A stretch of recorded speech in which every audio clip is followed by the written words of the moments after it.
नमस्कार, स्वागत है आप सभी का हमारे इस चैनल पर। आज हम पढ़ेंगे act of settlement 1781। Act of settlement 1781 मैंने आपको बताया था कि रेगुलेटिंग एक्ट में कुछ कमियां थीं, कुछ दोष थे, उसको दूर करने के लिए एक एक्ट लाया जाएगा और वो एक्ट यही है, एक्ट ऑफ सेटलमेंट। इसके पहले मैंने आपको 1773 का रेगुलेटिंग एक्ट पढ़ा दिया है, उसकी विशेषताएं, उसकी कमियां, उसके लाने के कारण, उसके क्या प्रावधान थे, ये सारी चीज़ें मैंने बता दी हैं। तो वो वीडियो आप जा कर के देख लीजिए। तो उसमें कुछ कमियां रह गई थी, रेगुलेटिंग एक्ट में कुछ कमियां रह गई थी, कुछ दोष रह गए थे। उन्हीं कमियों को या दोषों को दूर करने के लिए एक्ट ऑफ सेटलमेंट लाया गया है। तो आज हम लोग इसी पर चर्चा करने जा रहे हैं। Act of settlement 1781। Regulating act में अनेक दोष थे जिन्हें दूर करना आवश्यक था।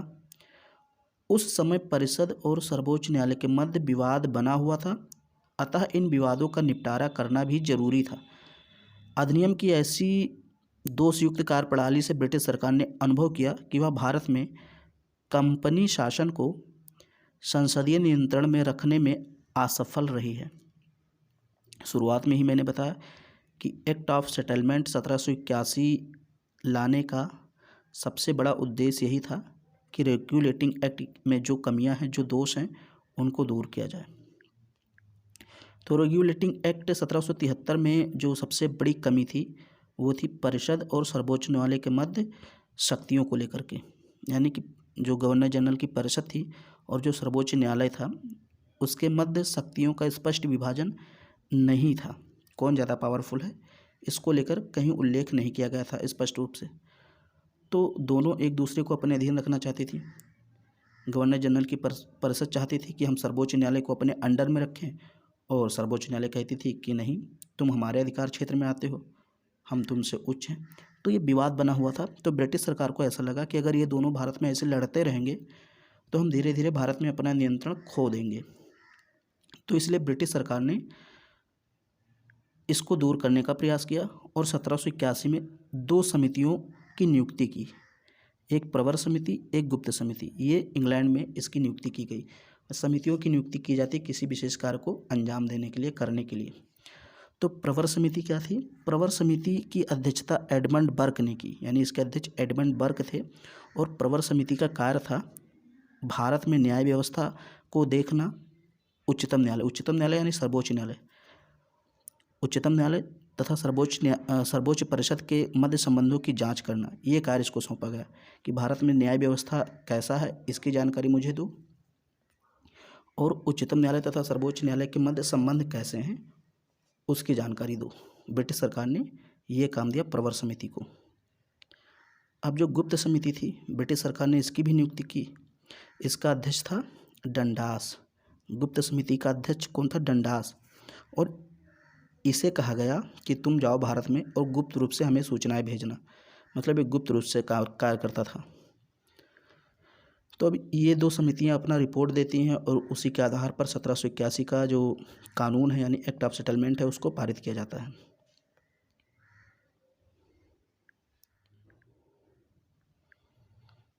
प्रवर समिति ने उसी वर्ष अपना प्रतिवेदन प्रस्तुत किया, अपना रिपोर्ट दिया, जिसके फलस्वरूप 1781 में संशोधन अधिनियम पारित किया गया।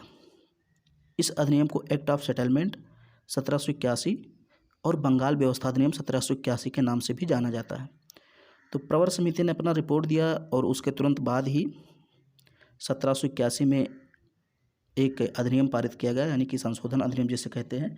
और इसी का एक और नाम है एक्ट ऑफ सेटलमेंट 1781, दूसरा नाम है बंगाल व्यवस्था अधिनियम 1781। तो इसके कई नाम हैं, आप याद रखिएगा। इस अधिनियम द्वारा भारत में सरकार को सहयोग देने, राजस्व के नियमित संकलन तथा भारतीयों की प्राचीन विधियों तथा परंपराओं को मान्यता देने की आवश्यकता पर बल दिया गया। संशोधन अधिनियम 1781 का मुख्य उद्देश्य रेगुलेटिंग एक्ट 1773 में अंतर्निहित गंभीर व्यवहारिक दोषों को दूर करना था। तो वैसे तो इसका कार्य यानी इस अधिनियम में बहुत से प्रावधान थे, लेकिन जो मुख्य उद्देश्य था वो यही था कि रेगुलेटिंग एक्ट 1773 में जो कमियां थी उसको दूर करना। तो अब हम देखते हैं कुछ महत्वपूर्ण प्रावधान एक्ट ऑफ सेटलमेंट 1781 के।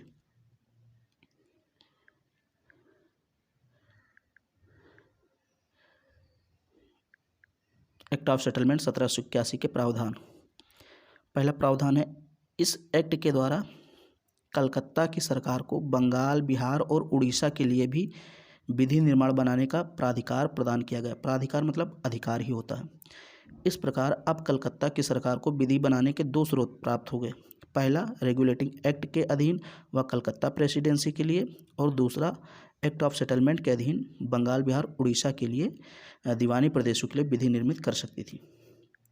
तो सबसे पहला यही था कि अब कलकत्ता की सरकार, जो कि हेड सरकार होती थी, कलकत्ता में जो सरकार होती थी उसी को हेड मानते हैं, गवर्नर जनरल वहीं पे बैठता था, तो उसको ये अधिकार दे दिया गया कि आप बंगाल, बिहार और उड़ीसा तीनों के लिए विधि निर्माण कर सकते हैं। तो कलकत्ता का जो गवर्नर जनरल था उसको रेगुलेटिंग एक्ट के तहत कलकत्ता प्रेसिडेंसी के लिए कानून बनाने का तो अधिकार प्राप्त ही था, लेकिन अब एक्ट ऑफ सेटलमेंट के द्वारा उसको बंगाल, बिहार और उड़ीसा की दीवानी प्रदेशों के लिए विधि निर्मित करने का अधिकार भी मिल गया, यानी कि दो स्रोत प्राप्त हो गए। तो पहली विशेषता यह है। दूसरी विशेषता यह है, सर्वोच्च न्यायालय के लिए आदेशों और विधियों के संपादन में भारतीयों के धार्मिक व सामाजिक रीति रिवाजों तथा परंपराओं का ध्यान रखने का भी आदेश दिया गया। इसको समझ लीजिए। इसका मतलब ये है कि ब्रिटिश सरकार ने इस कानून में कहा, इस अधिनियम में कहा कि भारत में सर्वोच्च न्यायालय जब कोई भी कानून बनाएगी या कोई भी आदेश पारित करेगी, कोई भी आदेश देगी या कोई भी विधि लागू करेगी, तो लागू करते समय भारतीयों के धार्मिक, सामाजिक रीति रिवाजों और परंपराओं का ध्यान रखा जाए। ऐसा नहीं है कि कोई भी कानून बना दिया, कोई भी नियम पारित कर दिया, कोई भी आदेश दे दिया और वो भारतीयों के धार्मिक मामले में, सामाजिक रीति रिवाज तथा परंपराओं में दखल दे रही, ऐसा कानून ना पारित किया जाए, ऐसा ब्रिटिश सरकार ने कहा।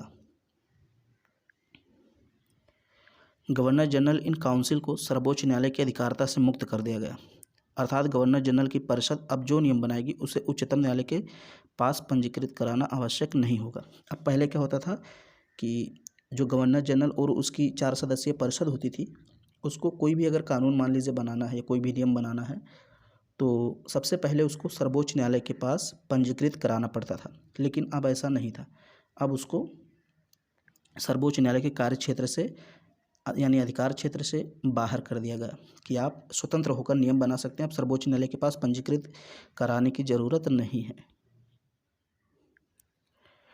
प्रांतीय न्यायालयों के विरुद्ध अपील गवर्नर जनरल की परिषद के पास की जा सकती थी।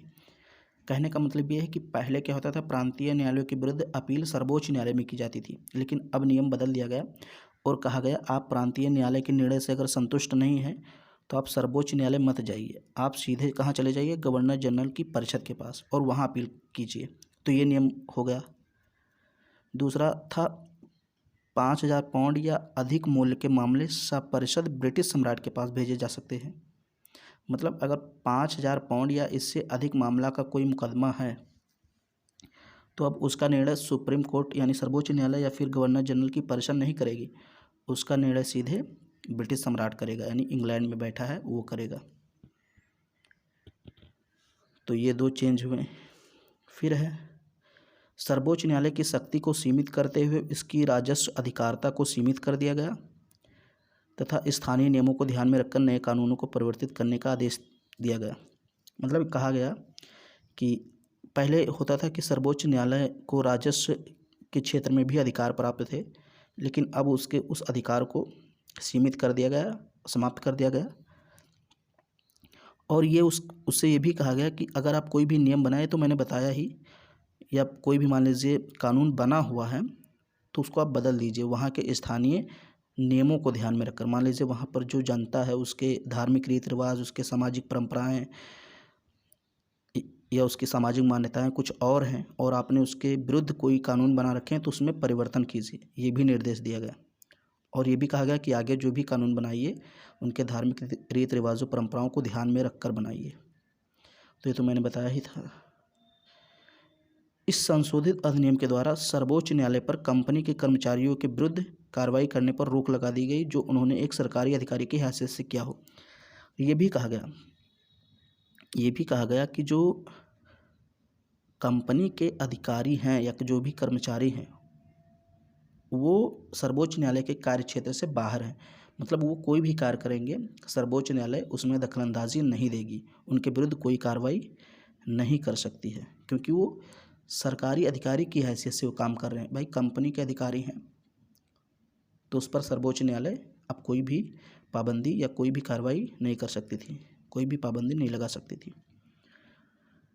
फिर कहा गया इस अधिनियम ने राजस्व अधिकारियों यानी जमींदारों पर भी सर्वोच्च न्यायालय को कार्रवाई करने की रोक लगा दी। मतलब अब पहले क्या था कि सर्वोच्च न्यायालय को राजस्व अधिकार भी प्राप्त था, लेकिन अब चूंकि राजस्व अधिकार उससे छीन लिया गया, समाप्त कर दिया गया, इसलिए ये भी कहा गया कि अब आप जमींदारों पर कोई कार्रवाई नहीं कर सकते हैं। तो ये सारे बदलाव किए गए 1781 के बंगाल बंदोबस्त अधिनियम में, या जिसको आप एक्ट ऑफ सेटलमेंट 1781 भी कहते हैं। इस प्रकार इस अधिनियम ने रेगुलेटिंग एक्ट के अनेक विवादों और कठिनाइयों को दूर किया। इसका उद्देश्य सरकार को सुदृढ़ बनाना था। इसने राजस्व की समस्या का भी समाधान किया एवं राजस्व मंडलों की स्थापना की। साथ ही भारत में कानून बनाने और उसके क्रियान्वयन में भारतीयों के सामाजिक धार्मिक रीति रिवाजों का उल्लंघन न करने की बात पर भी बल दिया। तो ये इसके कुछ मुख्य प्रावधान थे। अभी भी बहुत सारी कमियां थी, उसको हम आगे डिस्कस करेंगे। और भी बहुत सारे अधिनियम और कानून आते हैं। इसके बाद हम लोग को पढ़ना है 1784 का पिट्स इंडिया एक्ट, जो बहुत इम्पोर्टेंट है। तो अगर ये वीडियो आपको पसंद आया तो इसको लाइक कर दीजिए, शेयर कर दीजिए। चैनल पे पहली बार आए हैं, चैनल को सब्सक्राइब जरूर कीजिए।